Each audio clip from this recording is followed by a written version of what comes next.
Next, Mom will be killed. Help. Late at night in the pouring rain, my 10-year-old grandson came running into our house, his body covered in scratches.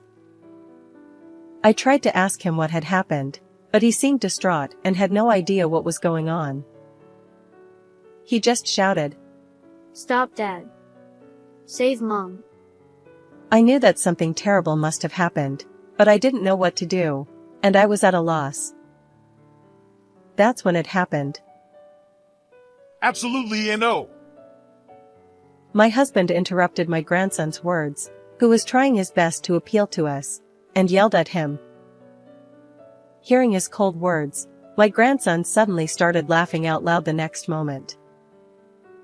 My husband Harrison and I are a retired couple who have taken a break from work and child-rearing to relax in our retirement years. Our daughter has married far away and our son has started his own family near my house. My son Jackson is an employee of a prestigious trading company, and my daughter-in-law Nancy is a housewife. My grandson Kenny is 10 years old, a little frail but studious and intelligent.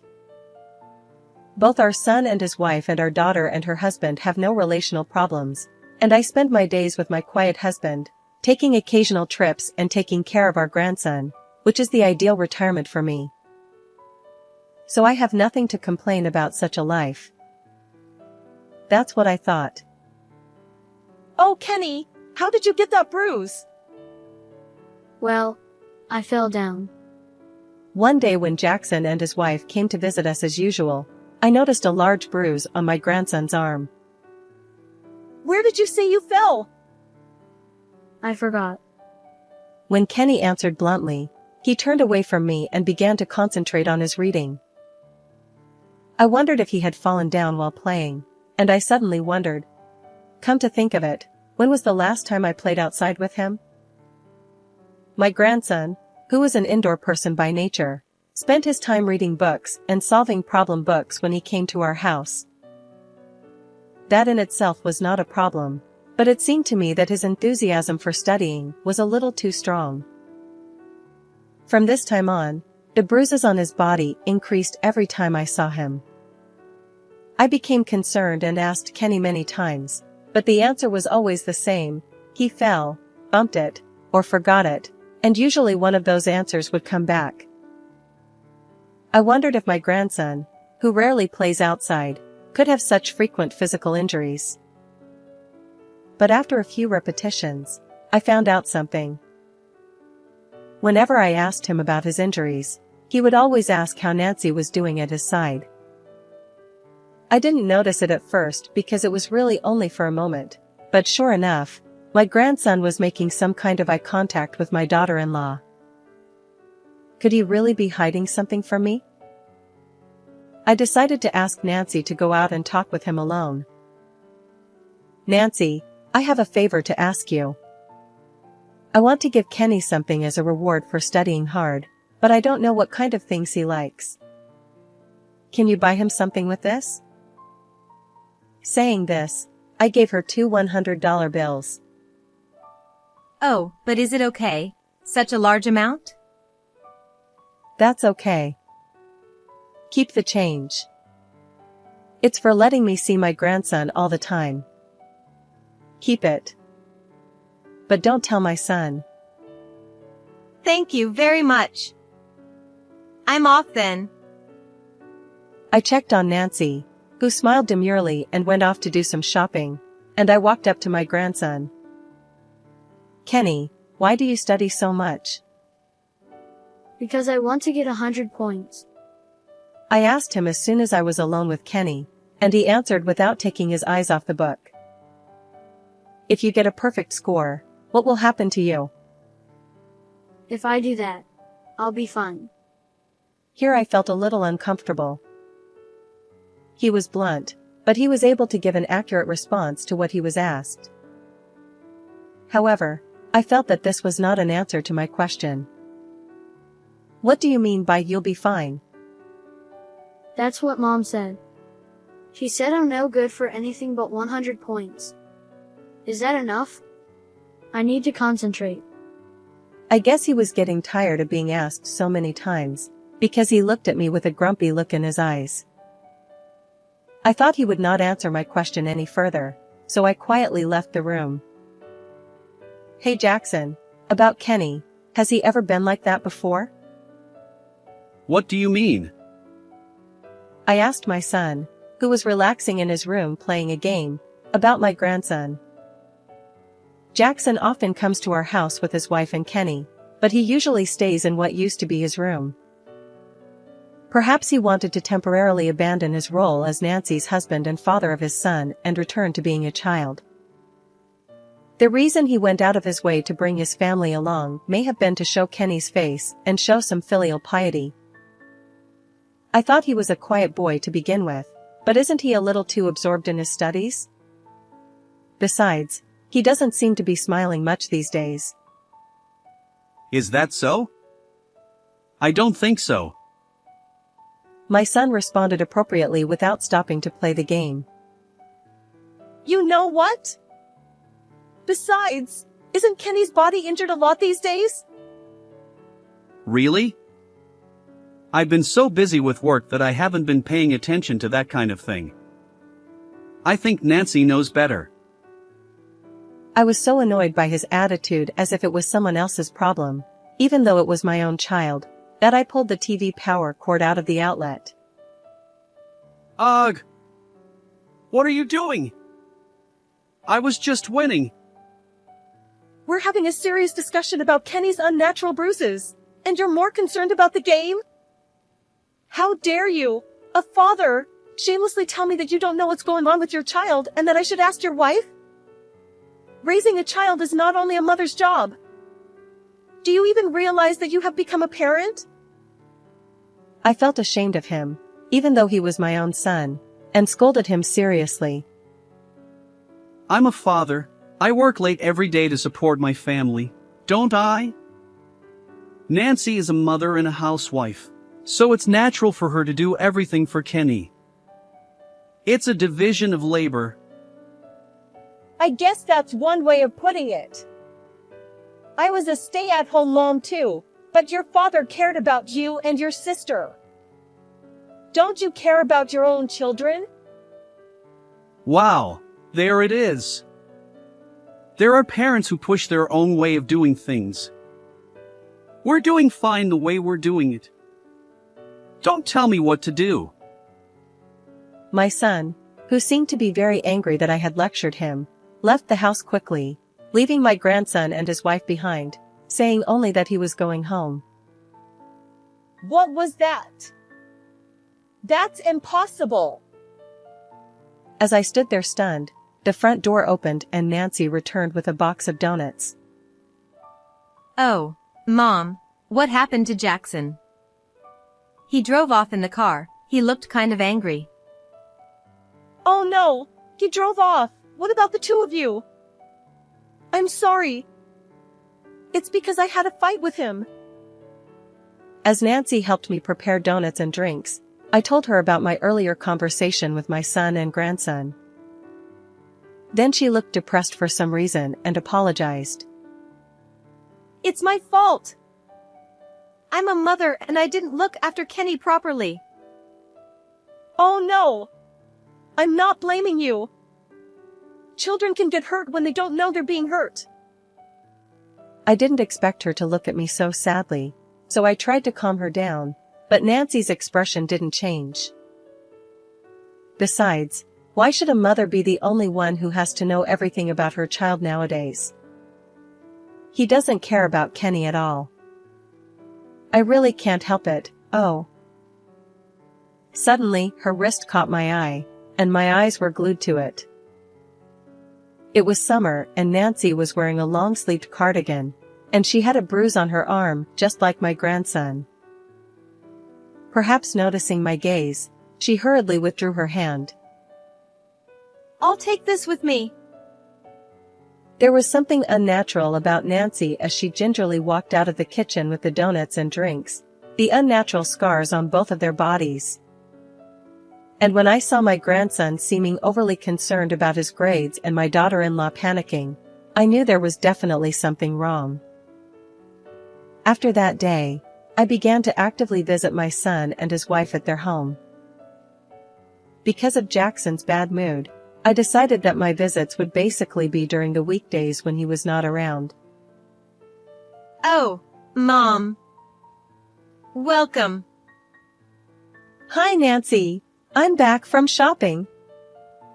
I got some ice cream. Is Kenny home yet?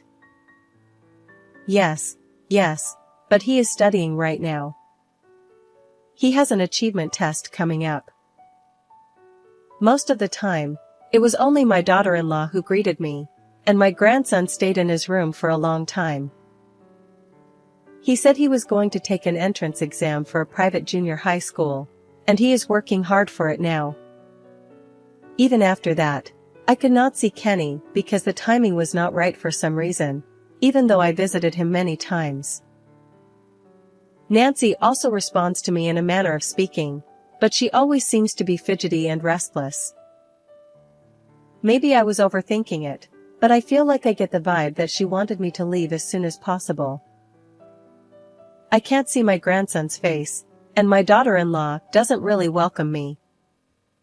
However, I couldn't think of any concrete way to resolve this blur except to visit them frequently. Harrison, could you say something to Jackson for me? Nancy and Kenny seem to be in a lot of pain, and I have a feeling that it's Jackson's fault. I tried to talk to my husband about it, but he didn't seem to want to talk about it, and would either let the subject drop or leave the room without saying a word. It is like talking to a wall. So I stopped coming by their house as much. Finally, we stopped communicating with each other for about a week. My son never called me back, and I wondered if I had gone too far. But I'm still worried about leaving them alone. If my daughter-in-law and my grandson were having second thoughts about my son, I wanted to do something about it. But I didn't realize at the time that the situation was far more serious than I had thought and had reached a point where I could no longer handle it on my own. Around midnight of the day, I fell asleep, thinking that I would go back to see Kenny and his family tomorrow with a souvenir. Suddenly, the doorbell rang repeatedly, startling me awake. I rushed to answer the door to see what was going on, but it was my grandson who was there. What is it? What's wrong with you? What's this terrible wound? To my surprise, my grandson was standing there shivering, bleeding from all over his body. Grandma, please. Help me. As soon as he saw my face, he looked distraught and hung on. Next, Mom will be killed. You have to stop Dad.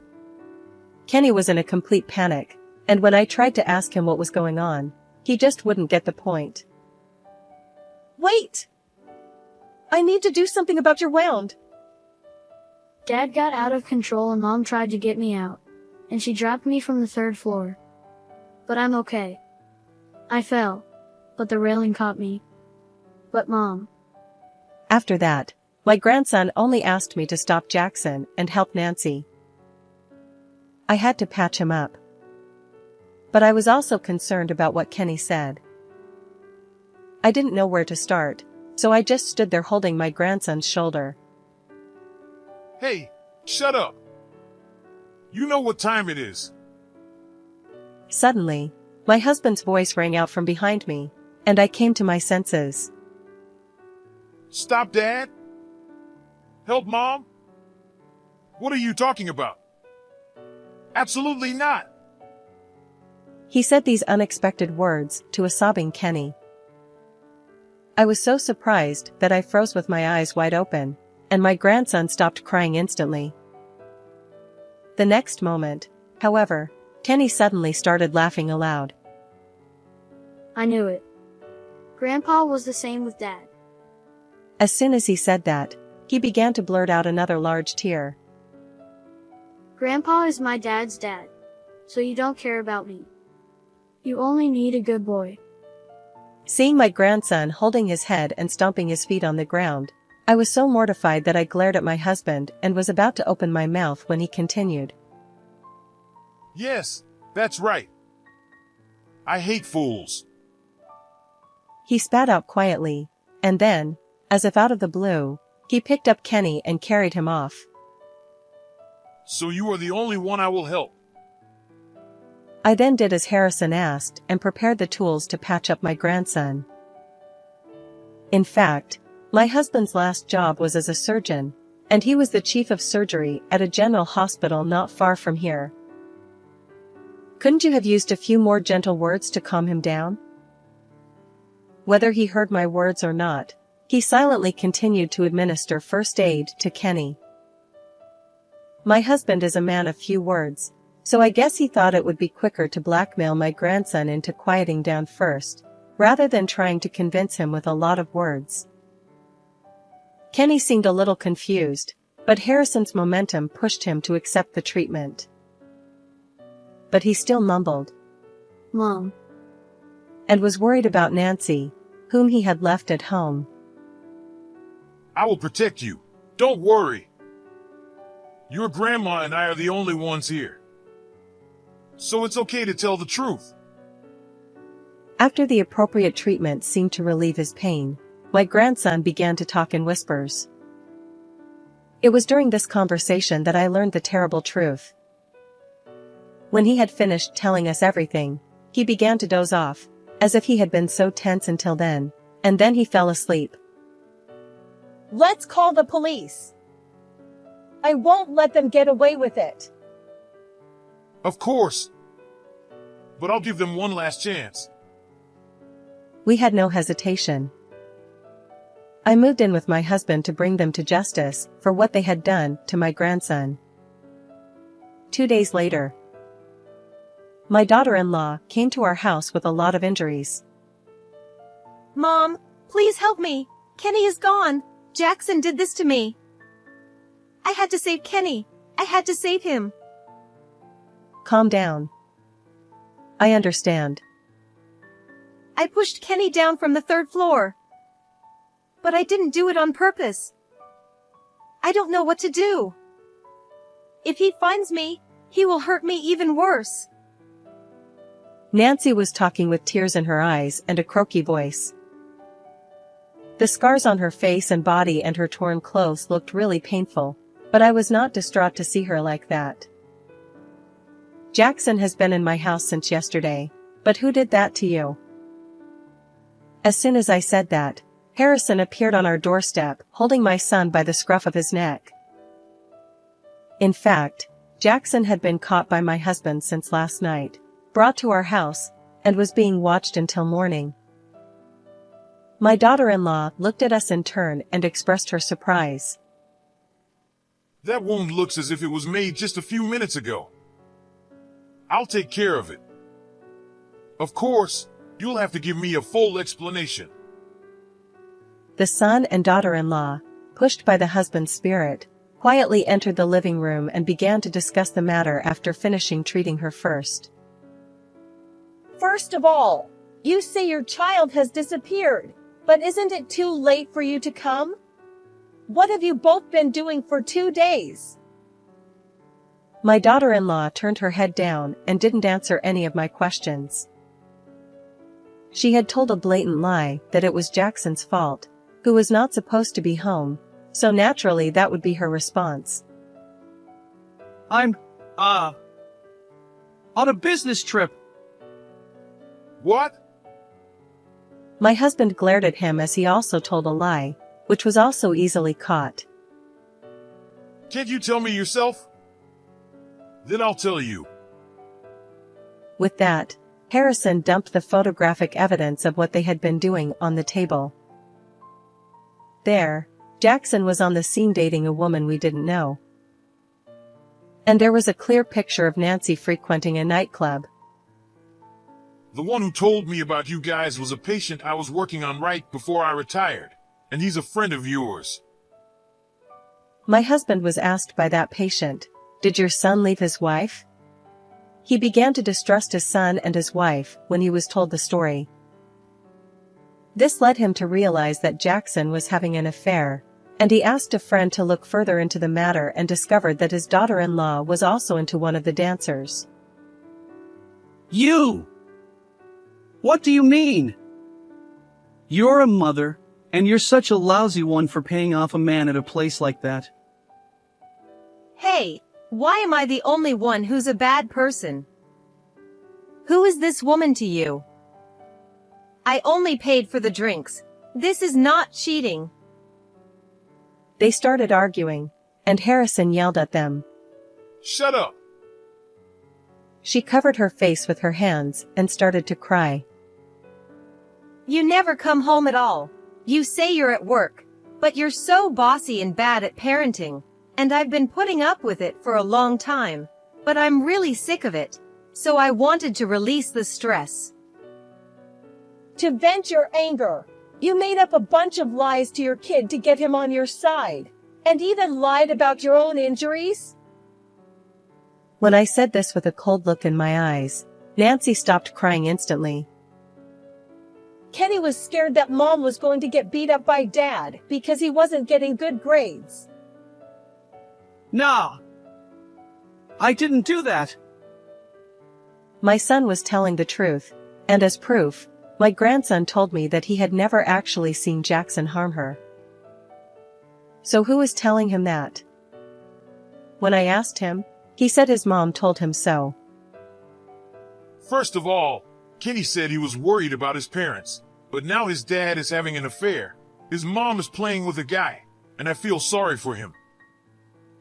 But Kenny is actually injured.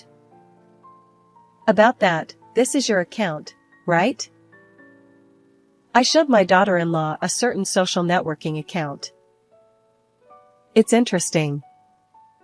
It's very popular among my friends. It's a good way to pass the time in my old age. I had no idea that my pastime would be useful in such a way. A wife who fights her husband's unreasonableness, a mother who defends her children by enduring her husband's cruel treatment. How admirable. What's that all about? What does that have to do with me? I was really stunned by Nancy's bad attitude. She wouldn't make eye contact with me and kept her mouth shut. His face is hidden, but that's Kenny, isn't it?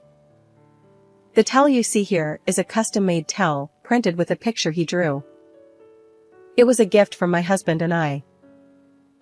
The photo submitting app had also posted photos of Kenny with bruises and other scars. In addition to words of encouragement from those who sympathized with her, it was also apparent that she had received some support money. The social networking sites are amazing.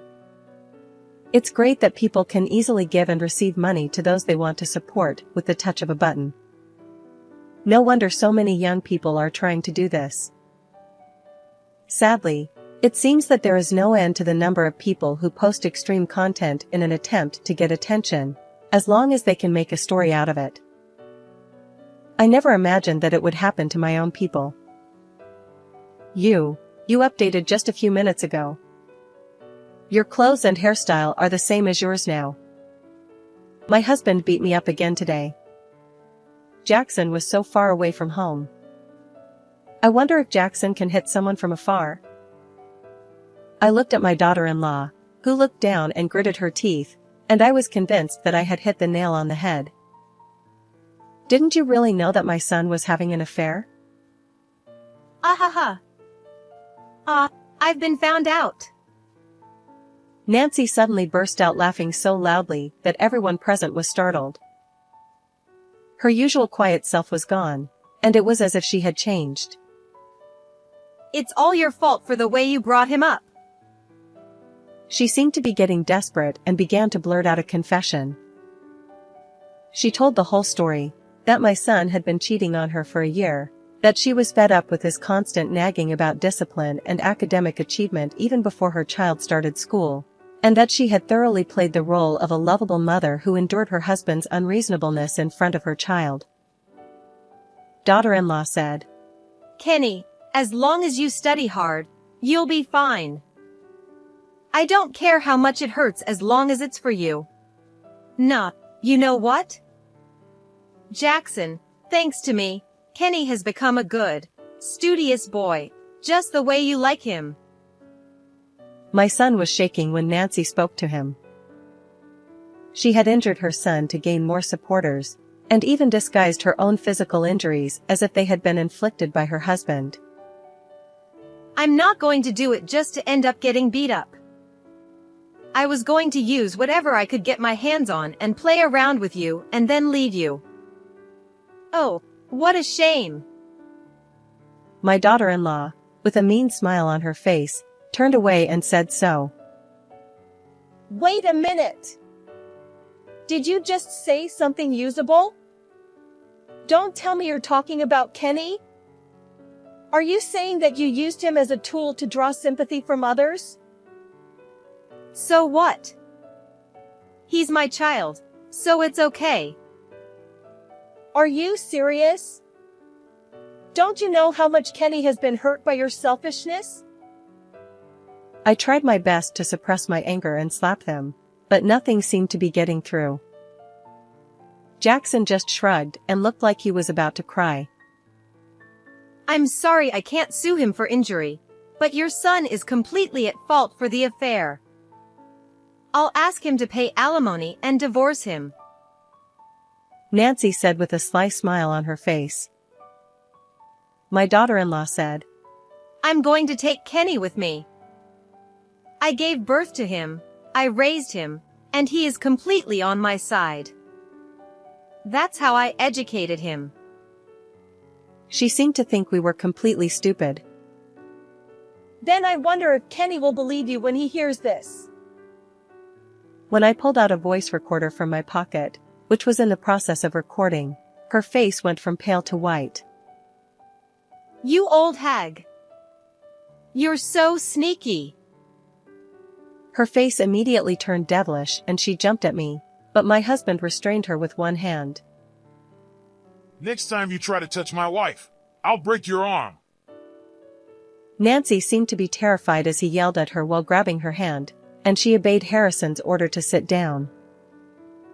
We are responsible for raising Jackson, who was indifferent to raising children and became unfaithful to his wife. But my daughter-in-law's behavior was also not proper. As grandparents, I can't trust you with our grandson. I looked at them both nodding and said clearly, Did you push Kenny off the 3rd floor just to make a splash? It was your fault too, Jackson, because you neglected your family to begin with. My husband later told me that my face at that time was just like a demon. What else do you have to say? Here Harrison gave them one last chance. But such mercy was futile, and neither of them said a word of apology to Kenny. Your kid is gone, and you don't ask anything? The son and his wife finally looked up when the sighing husband said this to them. The wound was bad, but I only had to stop the bleeding and get a few stitches. There was nothing wrong with the bone. After we took our grandson to the hospital, we asked our daughter and her husband, who lived far away, to take care of him. He was not there, but neither Jackson nor Nancy had ever asked where their child was. It was obvious at that point that they only cared about themselves. I let you know about this, anyway. You were Kenny's parents. Well, maybe it doesn't matter to you. I'll make sure my son pays for the affair. But I'm going to submit this recording to the proper authorities as evidence. I'll fight for custody, too. Wait a minute. If you do that, I won't be able to see Kenny anymore. No way. What kind of mindset does she have to be grieving over the fact that she won't be able to see her child? Is it public opinion you're worried about? Or is it that you're so worried about not having anything to post on social networking sites? Harrison told her so, and she stared at us in frustration. Oh, you know what? I'm the victim, right? She was the one who hurt Kenny. My son, who had been silent the whole time, muttered something in a voice like a mosquito, but what was it with him and his wife? Of course you're just as guilty as her. Why don't you go and see your lover? Don't get involved with us anymore. I called the police. You two, you're going together. Jackson and Nancy, after we had said our last words to each of them, we had no choice but to kick them out of the house. A police car was already parked at our front door, ready to go at any moment. No, no, no, it's not right. I'm your son, not this guy. If the neighbors find out that I got into trouble with the police. Yes, that's right. It would ruin your reputation to have a criminal in your family. I don't care what you say. I don't want you here for 1 second. Besides, we're not your parents anymore. My son and his wife were ranting and raving, and I, in turn, was yelling back at them. I was not the least bit bothered by the stares of the neighbors who came out of their houses when they heard the commotion, nor by my husband's voice when he noticed and stopped me. In the end, the son and his wife were taken away with a disappointed look on their faces. My son was sentenced to pay his wife $45,000 in alimony, and Nancy was found guilty of injuring her son and sentenced to 1 year in prison. The audio evidence left on the voice recorder and a detailed examination of Kenny's physical injuries were the deciding factors. Although she fought with us for custody of our grandson until the very end, the court officially ruled that she was not qualified to be his mother. Why did she think she could win when she had been going to nightclubs right up to the trial and had used all the alimony she had received from our son to pay for it? They both wanted to meet Kenny, but of course we refused and we moved to another place with our grandson. Harrison and I discussed this and decided not to tell Kenny the truth about his parents, only that they would always think of him even though they were apart. 2 years later, he passed the municipal secondary school entrance exam in his new place. Through lots of involvement with my husband, he has begun to develop an interest in a career in medicine. I will continue to do my best to support such a dream of my grandson. What did you think of this story? Please subscribe to our channel. See you in the next video.